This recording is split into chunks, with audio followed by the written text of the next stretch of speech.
I want you to check out this sign. Now, I'm going to give you a few seconds to look at it because this sign is pretty confusing, isn't it? This sign and its design goes against every literate, every graphic design bone in my body. When you have to look at something for several seconds just to figure out what it's saying, it's not doing a very good job of being a sign. And when we have to look at something like this for several seconds just to figure out what it's actually saying, even then, we're not sure, are we? Doesn't life seem like that sometimes? Where you don't have any clear direction, where you don't have any kind of explanation for what's going on. I'll confess something to you. I feel that way right now. You may feel that way right now. Whether it's what we're seeing on the news right now or trying to figure out how we can get back to normal in this pandemic, I'm just confused.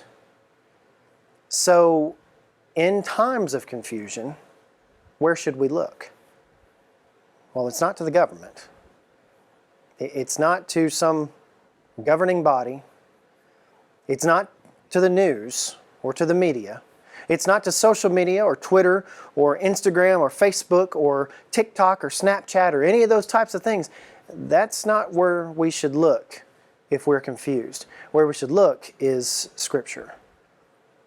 Scripture holds all the answers. And this morning, I just wanted to go over just a few passages that talk about living in times of confusion and how we can have confusion. We don't need to be confused. We need to be at peace.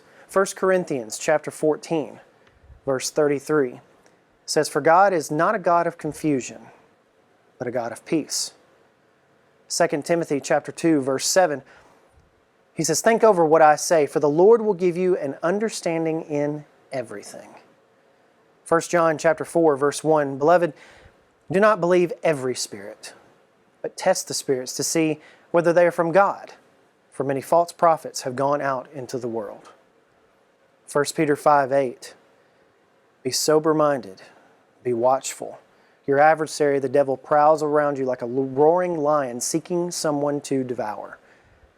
And finally this morning, a passage that is probably familiar to us, but Paul explains and kind of exhorts us and encourages us to take whatever these things are and think about these things. Philippians chapter 4, verses 8 and 9. "Finally, brothers, whatever is true, whatever is honorable, whatever is just, whatever is pure, whatever is lovely, whatever is commendable, if there's any excellence, if there's anything worthy of praise, think about these things." God bless you. Have a great week.